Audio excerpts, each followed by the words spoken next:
Soldiers. நம்ம பார்க்க போற கேமோட ஹீரோ ஒரு கொலையை பண்ணிட்டு ஜெயில கைதியா இருக்காரு. இவர் இருக்கிற ஜெயில இருந்து பல கைதிகளை வேற ஜெயிலுக்கு கவர்மெண்ட் மாத்திட்டு இருந்தாங்க. அந்த மாதிரி அவரை வேன் மூலியமா வேற இடத்துக்கு மாத்திட்டு இருக்கும் பொழுது திடீர்னு ஆக்சிடென்ட் ஆகி வண்டி கவுந்துருது. விபத்துல மத்தவங்களாம் காணாம போக இவர் மட்டும் எவ்வளவு உயிர் பொழைச்சிடுறாரு. இனிமே ஜெயில் வாழ்க்கையில நினைச்சிட்டு இருக்கும் போதுதான் அவர் இருந்த இடம் சைலண்ட் ஹில். ஜெயிலை விட ரொம்பவே கொடூரமான இடம் தான் சைலண்ட் ஹில். இங்க ஏகப்பட்ட மான்சர்களும் இவரை கொல்றதுக்கு ஏகப்பட்ட ஜந்துக்களும் அங்க இருந்துச்சு. பொதுவாக மிகப்பெரிய குற்றம் பண்ணிட்டு குற்றம் உணர்ச்சியில வாழ்றவங்க தான் சைலண்ட் ஹில்ல மாட்டிக்குவாங்க. அப்படி ஹீரோ எந்த குற்ற உணர்ச்சியில மாட்டிக்கிட்டாரு, யார எதுக்காக கொலை பண்ணாரு, எப்படி சைலண்ட் ஹில் தப்பிச்சாரு அப்படின்றது தான் இந்த சைலண்ட் ஹில் டவுன் போர். இந்த கேமோட கதை என்ன அப்படின்றத ஃபுல்லா உட்காந்து பார்த்துருவோம். யாரும் லைக் பண்ணீங்க, சப்ஸ்கிரைப் பண்ணீங்க. ஓராம சொல்ல போயிடலாம். நான் கதை சாமி. It's cake time.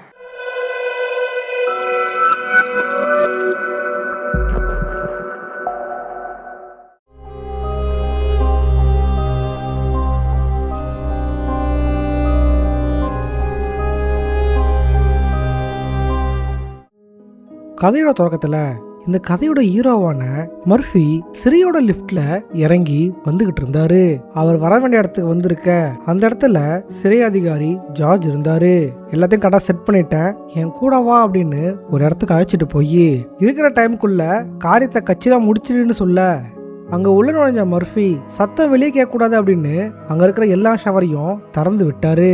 அவன் எதிர்பார்த்த நபர் டவலோட அங்க வந்திருக்க கத்தியோட நின்றுகிட்டு இருந்தாரு மர்ஃபி. உள்ள வந்த நபருக்கு மர்ஃபி எதுக்காக வந்திருக்கான் அப்படின்னும் தெரிஞ்சிருந்தது. இப்ப மர்ஃபி என்ன பண்ண போறானோ அவன் ஏற்கனவே தெரிஞ்சிருக்க.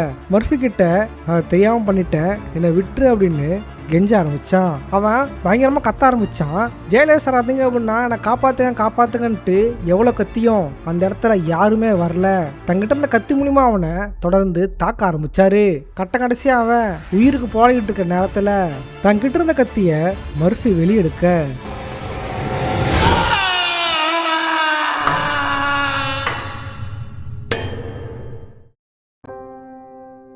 மர்ஃபி ஒரு கொலை கூட்டுறதுக்காக சிறைச்சாலையில் இருந்தாரு. அவர் கண்ணுழிக்க அவர் கனவுல பார்த்த சிறை அதிகாரி ஜார்ஜ் நின்றுகிட்டு இருந்தாரு. கையில விலங்கு மாட்டப்பட்ட மர்ஃபி அங்கிருந்து அழைச்சிட்டு போகப்பட அந்த இடத்துல இவர மாதிரியே ஏகப்பட்ட கைதிகள் இருந்தாங்க. மர்ஃபியும் மற்ற கைதிகளையும் வேற ஒரு சிறைச்சாலைக்கு மாத்த போறாங்க. அதுக்கு தான் இந்த ஏற்பாடு. மாத்தப்படுற கைதிகளை கரெக்டா கொண்டு சேர்க்கறதுக்காக அந்த இடத்துல சிறை அதிகாரி ஆனி இருந்தாங்க. ஏனோ தெரியல, ஆனிக்கு மர்ஃபி மேல ஏதோ இனம் புரியாத கோபம் இருந்துச்சு. அத அவ கண்கள்லயே பார்க்க முடியும். பஸ் சிறைச்சாலை விட்டு கிளம்புனதுக்கு அப்புறம் கூட அவ மர்ஃபியை பார்த்து முறைச்சுக்கிட்டே இருந்தா. வண்டி ரொம்ப தூரம் பயணிச்சுக்கிட்டு இருக்க அந்த நேரத்துல பேய் மழை பெஞ்சுக்கிட்டு இருந்துச்சு. மலைத்தொடர்கள்ல வாகனம் தொடர்ந்து பயணிச்சுக்கிட்டு இருக்க அந்த பயணத்துல மர்ஃபி தான் கடந்த காலத்தை பத்தி யோசிச்சுக்கிட்டு இருந்தாரு.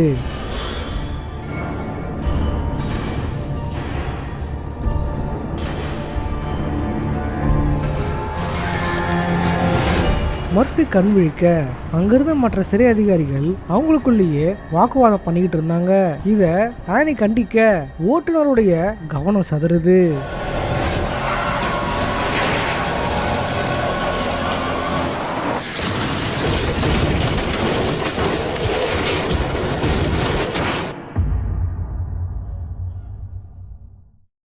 மர்ஃபி கண் விழிக்க அவர் வந்த வண்டி கண்டபடி தரம் புரண்டு சுக்குநூறு ஆயிருந்தது. பக்கத்துல யாருமே இல்ல. அந்த மலைகள்ல இருந்து கஷ்டப்பட்டு ஏறி தப்பிக்க முயற்சி பண்றாரு. ஆனா அந்த நேரத்துல துப்பாக்கி முனையில ஆனி அவரை மடக்குறாங்க. எங்க தப்பிச்சு போற, எங்க தப்பிக்க முடியாது அப்படின்னு அவங்க சொல்லிட்டு இருக்க நேரத்துல திடீர்னு ஆனியோட கால் ஸ்லிப் ஆகுது. ஆனி உயிருக்கு போராடிக்கிட்டு இருக்க மர்ஃபி அவருக்கு உதவலாம், இல்ல உதவாமலும் போகலாம். ஏன் இந்த விஷயம் இந்த கதையோடைய எண்டிங்க கூட மாத்தலாம். மர்ஃபி அவளுக்கு உதவி பண்ண போக திடீர்னு அவ கை தவறி கீழே விழுந்துடுறா. ஆனி கீழே விழுந்த பார்த்த மர்ஃபி அங்கிருந்து தப்பிச்சு போறதுக்கு வழி தேடுறாரு. அங்கதான் நமக்கு தெரிய வருது, வண்டி கவுந்ததுக்கும் மர்ஃபி இங்க இருக்கிறதுக்கும் காரணம் சைலண்ட் ஹில் தான். இந்த சைலண்ட் ஹில்லை விட்டு அவர் தப்பிச்சு போக எவ்வளவு வழி தேடினாலும் எதுவுமே கிடைக்கல. உதவி கூட அங்க யாருமே இல்ல. சரியான நேரத்துல அவர் ஒரு மர்மமான போஸ்ட்மேனை பாக்குறாரு. அவர்கிட்ட மர்ஃபி உதவி கேட்க இது எல்லாத்தையும் வீல் சேர்ல உட்காந்துக்கிட்டு ஏதோ ஒரு மர்ம நபர் பார்த்துக்கிட்டு இருந்தான். இங்க இடத்துல ஒரு கேபிள் கார் இருக்கு, அது மூலியமா தான் இங்க தப்பிக்க முடியும்னு அந்த மர்மமான போஸ்ட்மேன் சொல்லிட்டு மாயமா மறைஞ்சு போயிடுறான். மர்ஃபி தன்னோட வழியில ஒரு ஓட்டர்கள் நுழைய திடீர்னு அந்த இடம் தீ பிடிக்குது.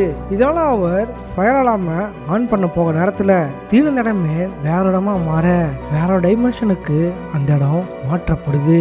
இது என்ன இடம் அப்படின்னு மர்ஃபி புரியாம இருக்க திடீர்னு ஏதோ ஒரு கருந்துளை அங்கிருந்து எல்லா பொருட்களையும் தனக்குள்ள விழுங்க ஆரம்பிச்சது. அது மர்ஃபியை பார்த்து துரத்திக்கிட்டு வர அவர் உயிருக்கு பயந்து அங்கிருந்து ஓட ஆரம்பிச்சாரு. கஷ்டப்பட்டதுகிட்ட இருந்து தப்பிக்க ஆரம்பிச்சாரு. அவர் அதுகிட்ட இருந்து தப்பிக்கிற நேரத்துல டைமென்ஷன் திரும்பவும் பழையபடி மாறுது. மர்ஃபி தன்னோட வழியில ஒரு இடத்த பார்க்க அவர் கூட தப்பிச்ச ஒரு சககைதி ஒருத்தன் ஏதோ ஒரு பெண்ணை கொடூரமா தாக்கிட்டு இருக்கிறத கவனிக்கிறாரு. வழியில அந்த பெண் கத்துறத கேட்ட மர்ஃபி அவனை அதிரடியா நுழைஞ்சி தடுக்க ஆரம்பிக்கிறாரு. மர்ஃபியை பார்த்தவன் உனக்கு என்ன பைத்தியமா அப்படின்னு கேட்டுக்கிட்டு அவன் கூட சண்டை போட்டுக்கிட்டு இருக்க மர்ஃபி அவனை தடுக்க முயற்சி பண்ணாரு. உண்மை என்ன அப்படின்னா மர்ஃபிக்கு அவர் காப்பாத்தினது எப்படிப்பட்ட அமானுஷ்யம் அப்படின்னு சுத்தமா தெரியல.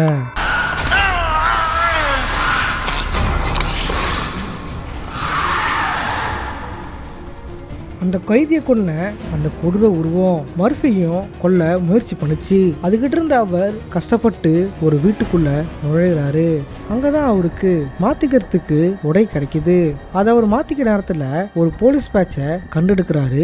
அதை எடுத்துக்கிட்டு அவர் கேபிள் காரை நோக்கி பயணிக்கிறாரு.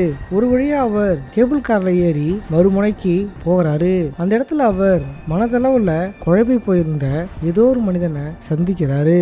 கேபிள் கார் மூலியமா இதுக்கு மேல தப்பிக்க முடியாத புரிஞ்சுக்கிட்ட அவர் தப்பிக்க ஏதாவது வழி இருக்கா அப்படின்னு அவர்கிட்ட கேட்க நானே ஒரு டூரிஸ்ட் கைடு தான், இங்கேருந்து தப்பிக்கணும் அப்படின்னா அங்க ஒரு சின்ன ட்ரெயின் இருக்கு, அது மூலமா தப்பிச்சு போ அப்படின்னு வழி சொல்றான். மர்ஃபி அவருக்கு நன்றி சொல்லிட்டு அவர் சொன்ன ட்ரெயினை நோக்கி பயணிக்க ஆரம்பிச்சாரு. வேற லெவல்ல அவர் ட்ரெயின் சொல்லியிருந்தாலும் அது ஒரு சுரங்க ரயில். இப்போ அது சுரங்கம் மூடி பல வருஷம் ஆனதுனால அந்த இடத்த டூரிஸ்ட் கைடா கவர்மெண்ட் மாத்திருந்தாங்க.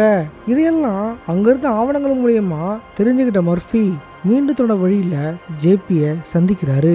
ஆனா இந்த தடவை அவன் தன்னைத்தானே மாய்த்து கொள்ள தயாரா இருந்தான். அவன்கிட்ட மர்ஃபி சமாதானப்படுத்தினாரு.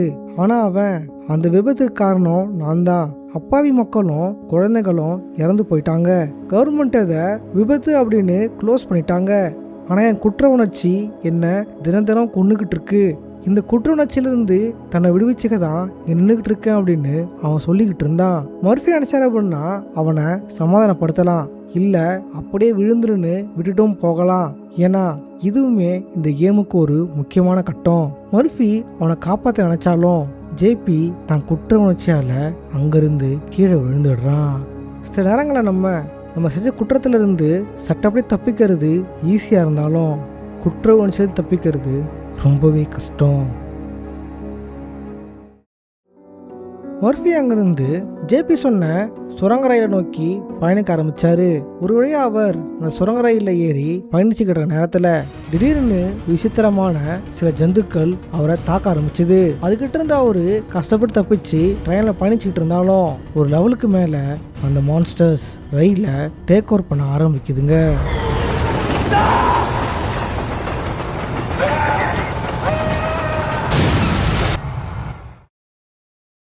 மர்ஃபி அங்கே கண்விழிக்க ட்ரெயின்ல இருந்து வேற இடத்துல இருந்தாரு.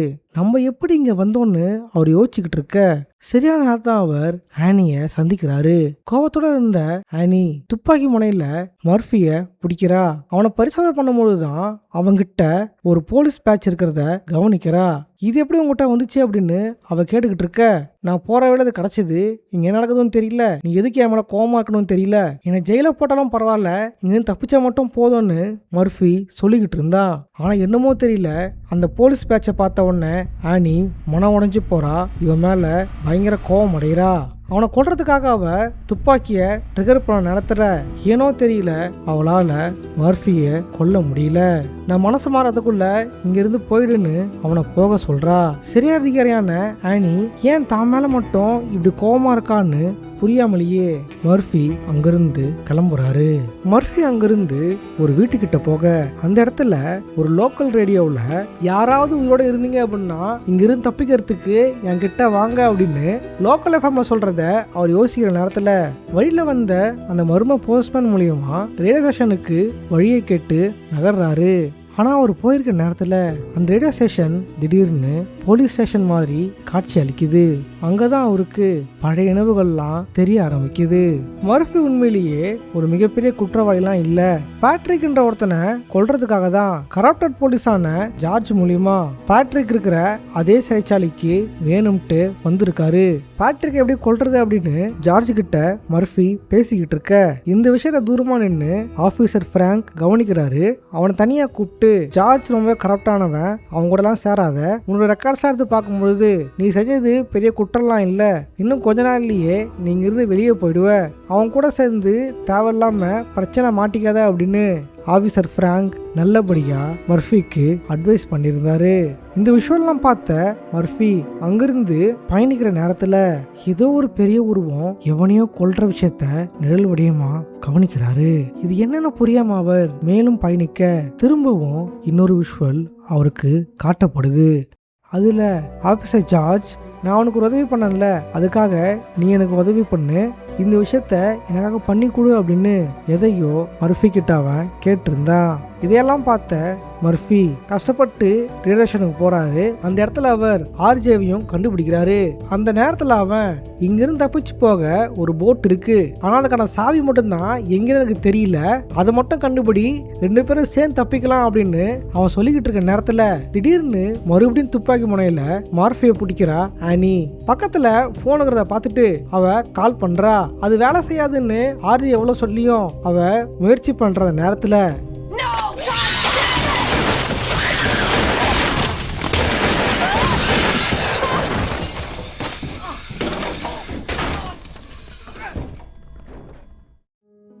மர்ஃபி கண்ணுழிக்க சைலண்ட் இல்ல ஏதோ ஒரு பெஞ்சில் படுத்துக்கிட்டு இருந்தாரு. என்னாச்சு அப்படின்னு அவருக்கு புரியாம முழிச்சுக்கிட்டு இருக்க நேரத்துல மறுபடியும் அந்த மர்மமான போஸ்ட்மேன் உங்களுக்கு ஒரு லெட்டர் வந்திருக்கு அப்படின்னு ஒரு லெட்டரை கொடுத்துட்டு போனா. இந்த இடத்துல இன்னைக்கு யார் லெட்டர் கொடுப்பாங்க அப்படின்னு அவர் பிரிச்சு பார்க்க செயின்ட் மேரியாஸ் மானஸ்டரிக்கு வர சொல்லி அங்க எழுதி இருந்தது.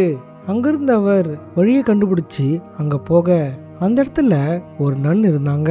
உங்க குடும்பத்திலிருந்து யாரோ இறந்து போயிட்டாங்க, அவங்களோட பிணத்தை சரி பார்க்க தான் அவங்கள கூப்பிட்டோம், உள்ள போய் பாருங்க அப்படின்னு அவங்க சொல்ல குழப்பத்துடைய அவர் உள்ள நுழைஞ்சாரு. அந்த இடத்துல அவர் வழியில கதவுக்கு பின்னாடி ஏதோ ஒரு சிறுவன் விளையாடுறத பாக்குறாரு. அவங்கிட்ட இவர் கதவை திறக்க சொல்ல நீ ஒரு பூகி மேன், இங்கிருந்து போயிடுன்னு சொன்னா. நான் ஒன்றும் பூகி மேன் இல்லை அப்படின்னு இவர் சொன்னாலும் நான் நம்ப மாட்டேன், எனக்கு ரைம்ஸ் பாடி காட்டு அப்படின்னு அந்த பையன் சொல்லியிருந்தான். இவரும் அதுக்காக ரைம்ஸ் புக்ஸை தேடி போக துண்டு துண்டா இருந்த ஒவ்வொரு பேச்சையும் எடுத்துட்டு வந்து அவங்கிட்ட பாடி காட்டுறதுக்காக திரும்ப வந்திருந்தாரு. ஆனா அந்த நேரத்துல அந்த சிறுவன் சொன்ன பூகி மேன் வந்திருந்தான். அங்க இடத்துல யாரும் இருக்காங்க, தப்பிச்சு வந்துரு அப்படின்னு கத்த ஆரம்பிச்சாரு மார்ஃபி. ஆனா அவர் சொன்னது எதுவுமே அந்த பையனை கேட்கவே இல்லை. அவன் தனியா உட்காந்து விளையாடிக்கிட்டு இருந்தான். கதவை தர நீ ஆபத்துல இருக்க, தயவுசெய்து பின்னாடி திரும்பி பாரு, இங்கிருந்து போயிடு அப்படின்னு மார்ஃபி என்ன கத்துனாலும் அவன் காலை எதுவுமே கேட்காம இருக்க அங்க வந்து பூகி மேன் அந்த சிறுவனை அநியாயமா கொன்னுடுறான். அந்த சிறுவன் அங்க இறந்து கிடக்க பூகி மேன் அங்கிருந்து கிளம்ப பூட்டப்பட்ட அந்த கதவும் தன்னால திறக்குது. இறந்து போன சிறுவன் அருகில கண்ணீர் விட்டு அழறாரு மர்ஃபி. இதை பார்க்க அவருக்கு தன்னோட மகன் நினைவுக்கு வர இங்கதான் நமக்கு இவரோட மகனுக்கு என்னாச்சு அப்படின்னு தெரிய வருது. மர்ஃபியோட மகன் சாதாரணமா சாகல. மர்ஃபிக்கு சார்லின்னு ஒரு பையன் இருந்தான். அவனை பக்கத்து வீட்டுல இருந்த ஒரு காமுகன் அநியாயமா கெடுத்து கொன்னுட்டான். அவனோட டெட் பாடி ஆற்றல வீசப்பட்டிருக்க அதை பார்த்து கண்ணீர் விட்டுக்கிட்டு இருந்தாரு மார்ஃபி. இந்த ஒரு காரணத்தாலதான் அவர் ஜார்ஜோட உதவினால இவர் பையனை கொண்டவன் எங்க இருப்பானோ அதே சிறைக்கு வந்து ஜார்ஜோட உதவினால அவனை கொன்னுடுறாரு. இதுதான் நம்ம கேமோட ஆரம்பத்துல பார்த்த காட்சி. ஆனா அப்படி இருந்தும் எந்த குற்ற உணர்ச்சியில இவர் மாட்டிக்கிட்டாரு, அதனால அவர் ஏன் சைலண்ட்ல இருக்காரு அப்படின்றது தான் ஒரு மிகப்பெரிய கேள்விக்குறியே. இதை தெரிஞ்சிக்க அந்த பூகிமேன் யாரா அப்படின்றத நாம தெரிஞ்சுக்கணும். இதையெல்லாம் யோசிச்ச மர்ஃபி சுனானிக்கு வர அந்த இடத்துல ஒரு சிறுமி இருந்தா. அந்த சிறுவனை கொன்னது இவர் தான் நினைச்சு அந்த சின்ன பெண் அலறிட்டு ஓட, போகாத பூகியமான கொன்னுடுவான் அப்படின்னு அந்த பெண்ணை காப்பாத்த இவர் ஓட ஆரம்பிக்கிறாரு. ஒரு இடத்துல அவர் தடிக்கு விழ மீண்டும் அவர் ஒரு மார்ச்சரில் இருந்தாரு. பக்கத்துல அந்த நன் இருந்தாங்க. நாங்க சொன்னவரு இவர் தான் உங்க குடும்பத்தை சேர்ந்தவர் அப்படின்னு மூடி இருந்த பிணத்தை காட்ட அவர் திறந்து பார்க்கும்போது அங்க பூகிமேன் இருந்தான். இது எப்படி சாத்தியம், இவன் யார் அப்படின்னு தெரியாம அவர் முழிச்சிட்டு இருக்க நேரத்துல அவன் கிட்ட போட்டுக்கான சாவி இருக்கிறத அவர் கவனிக்கிறாரு. அந்த சாவியை அவர் எடுத்து பார்த்துக்கிட்டு இருக்க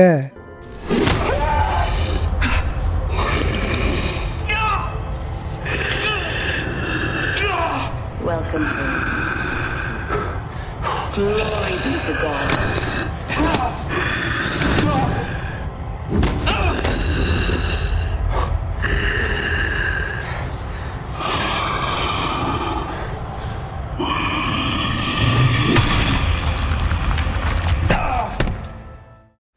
அந்த நேரத்தில் மர்ஃபி தன் மகன் இறந்து போன ஏரிக்கரையில் இருந்தாரு.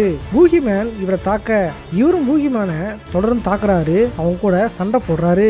அவனும் தொடர்ந்து தாக்கிட்டு இருந்தான். 2 பேருக்குள்ள மிகப்பெரிய சண்டை போயிட்டு இருந்துச்சு. கஷ்டப்பட்டு அவர் பூகிமேனை தாக்கி அவன் கிட்ட இருந்த ஆயுதத்தின் மூலியமாவே அவனை அடிச்சு காலி பண்ணிடுறாரு. அந்த நேரத்துல மர்ஃபி மார்ச்சரில் இருக்க பூகிமேன் இறந்து கிடந்தான். அவன் முகத்தை அவர் திறந்து பார்க்க அதுல அவர் மகனை கொன்ன சிறார் காமுகனான பேட்ரிக்கோட முகமும் இவரோட முகமும் மாறி மாறி சுவிட்ச் ஆகிட்டு இருந்துச்சு. பேட்ரிக்கோட முகம் வர்றதுக்கு நியாயம் இருக்கு, ஏன் இவரோட முகம் வருது அப்படின்றது ஒரு மிகப்பெரிய சந்தேகமா இருந்துச்சு. ஏன்னா இவரை பொறுத்த வரைக்கும் பூகிமேன் அப்படின்றது அந்த பேட்ரிக் தான். ஆனா எதுக்காக இவர் முகம் தெரியுது அப்படின்னு புரியாமலேயே முழிச்சுக்கிட்டு இருக்க அந்த இடத்துல பூகிமேன் போட்டுக்கான சாவி கிடைச்சது. இதோட பிரச்சனை முடிஞ்சதுன்னு புரிஞ்சுக்கிட்ட அவர் அந்த சாவி எடுத்துக்கிட்டு போட்டை தேடி அங்கிருந்து கிளம்ப ஆரம்பிக்கிறாரு. எல்லாம் முடிஞ்சிருச்சு, எல்லாம் அவ்வளோதான் நினைக்கும் போதுதான் திடீர்னு துப்பாக்கி நீட்டுறா ஆனி. வண்டியை திரும்ப சைலண்ட் ஹில்லுக்கே விடு, ரொம்ப வருஷமா மனசுல ஓடிக்கிட்டு இருந்த கேள்விக்கெல்லாம் விட அங்கதான் கிடைக்குது, திரும்ப அங்க போனாதான் உண்மை என்ன புரியும் அப்படின்னு துப்பாக்கி நீட்டி அங்க போக சொல்றா. தொல்லை ஒழிஞ்சு நினைச்ச மர்ஃபிக்கு வேற வழி இல்லாம போட்டை சைலண்ட் ஹில்லுக்கு திருப்பி விடுறாரு. மார்ஃபிக்கு பழைய நினைவு ஞாபகம் வருது. மார்ஃபியோட பையனை கொலை பண்ண பேட்ரிக்கை கொல்றதுக்கு ஜார்ஜ் உதவுனால இதே சிறையில இன்னொருத்தனை கொல்றதுக்காக ஜார்ஜ் மர்ஃபி கிட்ட ஒரு உதவி கேட்கறான். இந்த விஷயத்த யோசிச்ச மர்ஃபி அந்த நேரத்துல கைதி உடையில பாழடைஞ்சு போன ஒரு சிறையில இருந்தாரு. அவருக்கு முன்னாடி வீல் சேர்ல ஒருத்தன் உக்காந்துகிட்டு இருந்தான். அவர் கிளம்பினதும் இவர் சிறை திறக்கப்பட அங்கிருந்து தப்பிக்கிறதுக்காக வழி தேடுறாரு மர்ஃபி. அந்த நேரத்துல அவர் எதர்ச்சியா அவர் குளியல் அறைக்கு வர அங்க யாரோ இறந்து போய் கிடக்கிறத கவனிக்கிறாரு. அந்த இடம் சுத்தி ஏகப்பட்ட எவிடன்ஸ் இருக்கிறத கவனிக்கிறாரு. எல்லா எவிடன்ஸையும் அவர் கலெக்ட் பண்ணிக்க அவர் கொல்றதுக்காக ஏகப்பட்ட பேய்கள் முயற்சி பண்ணுச்சு. அதுக்கிட்டலாம் தப்பிச்சு அவர் தப்பிக்க வழி தேடுற நேரத்துல தராசு மாதிரியான ஒரு விஷயத்த கவனிக்கிறாரு. அவர் கலெக்ட் பண்ண எல்லா எவிடன்ஸையும் அதுல வைக்கிறாரு. இதனால அங்கிருந்த கதவு திறக்கப்பட ஒரு மிகப்பெரிய உருவமா இருந்தான் அவர் முதல்ல பார்த்த அந்த வீல் சேர்மேன். அவன் சுத்தி ஏகப்பட்ட லைவ் சப்போர்ட் இருந்துச்சு. ஒவ்வொன்றா தேடி தேடி அவர் அணைக்க ஆரம்பிக்கிறாரு. எல்லாத்தையும் அவர் துண்டிக்கிறாரு. எல்லா பைப்பையும் உருவி அவனை மொத்தமா காலி பண்ணிடுறாரு.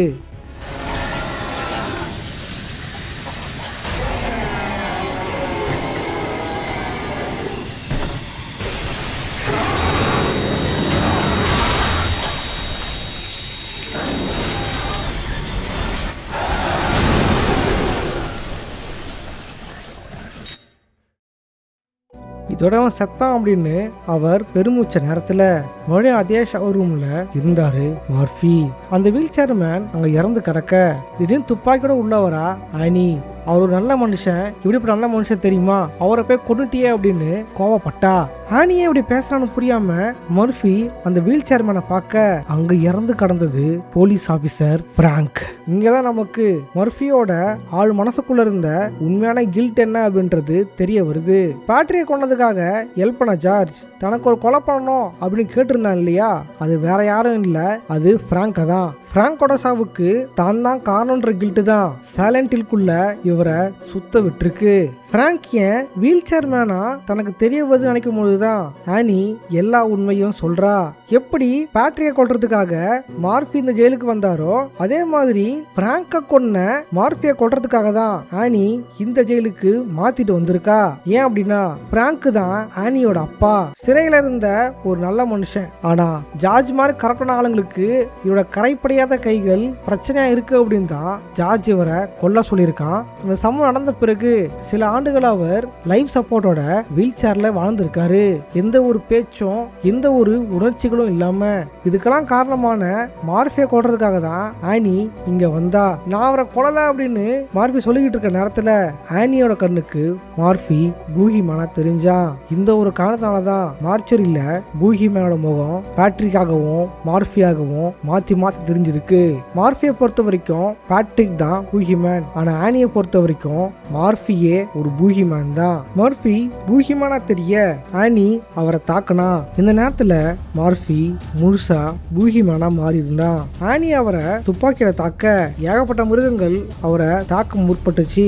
இவர் எல்லாத்தையும் தாக்கிட்டு கடைசியா அவளை தாக்க தயாரானாரு. அந்த நேரத்துல அவ கீழே விழுந்திருந்தா. மர்ஃபி நினைச்சா ஒண்ணு ஆனிய கொல்லலாம், இல்ல கொல்லாமே விடலாம். இதுதான் இந்த கதையுடைய இறுதி கட்டத்தை மொத்தமா முடிவு செய்ய போகுது. ஒருவேளை மர்ஃபி ஆனிய கொல்லாம விட்டுட்டாரு அப்படின்னா இங்கதான் நமக்கு உண்மையான உண்மை தெரிய வரும். மர்ஃபிய ஜார்ஜ் பிராங்க கொல்ல சொல்லி மர்ஃபிய கூட்டு வந்தாலும் மர்ஃபி பிராங்க கொல்றதுக்கு முன் வரல.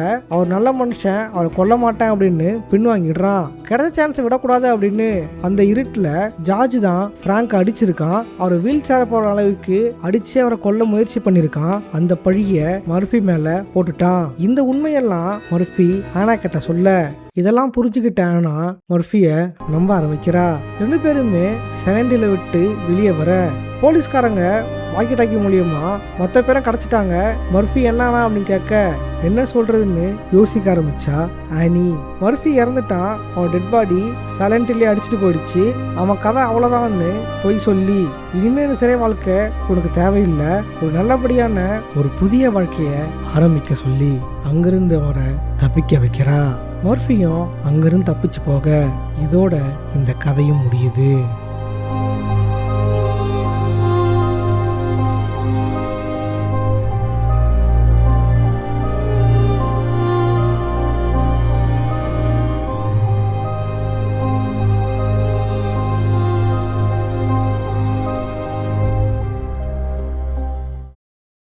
இவ்வளோ பார்த்தது குட் எண்டிங். மற்ற சைலண்ட் ஹில் கேம்ஸ் மாதிரியே இதுக்குமே மல்டி எண்டிங் இருக்கு. அடுத்த பார்க்க போகிறது ட்ரூத் அண்ட் ஜஸ்டிஸ் எண்டிங். ஒருவேளை மர்ஃபி ஆனியையும் ஜேபியையும் காப்பாற்ற நேரத்துல காப்பாற்ற முயற்சி பண்ணாம விட்டுட்டு கடைசியில மட்டும் ஆனிய கொல்லாம விட்டார் அப்படின்னா ஆனி நன்றி சொல்லி மர்ஃபிய அங்கிருந்து அமுச்சு வச்சிருவா. அதன் பிறகு துப்பாக்கியோட அவர் தந்தை சாவுக்கு காரணமான ஜார்ஜ தேடி போவா அவனுக்கு தண்டனை கொடுக்கறதுக்காக. அடுத்தது எக்ஸிகியூஷன் எண்டிங். இதுதான் ரொம்பவே தவறான முடிவு. ஒருவேளை மார்ஃபி ஆனியும் ஜேபியும் கருணையா காட்டாம அவங்களுக்கு உதவி பண்ணாம இருந்துட்டு கடைசியில பூகிமனா இருக்கும் பொழுது ஆனி அவர் கொண்டுட்டாரு அப்படின்னா ஆனியோட சாவுக்காக இவருக்கு மரண தண்டனை விதிக்கப்படும். மர்ஃபிக்கு கவர்மெண்ட் மரண தண்டனை கொடுத்துட்டு இருப்பாங்க. அந்த நேரத்துல அங்க இருந்த ஜார்ஜ் கடைசி வார்த்தை சொல்ல விரும்பியான்னு கேட்க உனக்காக நான் நரகத்துல காத்து இருப்பேன், சீக்கிரமா வா அப்படின்னு சொல்ல மர்ஃபிக்கு மரண தண்டனை நிறைவேற்றப்படுது. இதை தவிர்த்து 3 முடிவுகள் இருந்தாலுமே அது எல்லாமே பயனற்றது தான். அது இந்த கதையையும் கேட்குறவங்களுடைய ஆர்வத்தையும் மொத்தமாக முழுங்கடிச்சிரும். அதனால இதோட நிறுத்திக்கலாம். ஓகே சோல்ஜர்ஸ், இந்த வீடியோ பிடிச்சா லைக் பண்ணுங்கள், ஃப்ரெண்ட்ஸோட ஷேர் பண்ணுங்கள். பொதுவாக சைலண்ட் ஹில் ஃப்ரான்ச்சைஸ் மட்டும் இல்லாமல் ஹாரர் கேம்ஸ் எல்லாமே கதை நல்லா தான் இருக்கும், இன்ட்ரெஸ்டிங்காக தான் இருக்கும். அதனால தான் இந்த கதையெல்லாம் போட்டுட்ருக்கேன். நிறைய பேர் வந்து அதை ஃபாலோ பண்ணுங்கள். சைலண்ட் ஹில்ல எனக்கு தெரிஞ்சு ஒரு 2 கேம் மட்டும் தான் இருக்குது. செப்டம்பரில் புது கேம் ரிலீஸ் ஆக போகுது. இதை தாண்டி சைலண்ட் ஹில் 1ம் 3யும் பார்த்தீங்க அப்படின்னா ரீமேக் பண்ண போகிறாங்க. ஸோ அந்த கேம்ஸ்லாம் ரீமேக் பண்ணதுக்கப்புறம் பார்க்கலாம். தொடர்ந்து சைலண்ட் ஹில் கேம்ஸ் பார்க்குற சோல்ஜர்ஸ் வந்து சைலண்ட் ஹில்லுக்கு ஃபேனாக இருப்பீங்கன்னு நினைக்கிறேன். ரொம்ப நல்ல கேம் தான், ஆடி பாருங்க. அடுத்து இதேமாதிரி என்ன ஹாரர் கேம் கதை போடலாம், அடுத்து எந்த கேமோட ஸ்டோரி போடலாம் அப்படின்றத கமெண்ட் பண்ணுங்க. நானும் இதே மாதிரியான இன்னொரு சுவாரஸ்யமான சந்திக்கிறேன். போட்டுறேன், பாய்.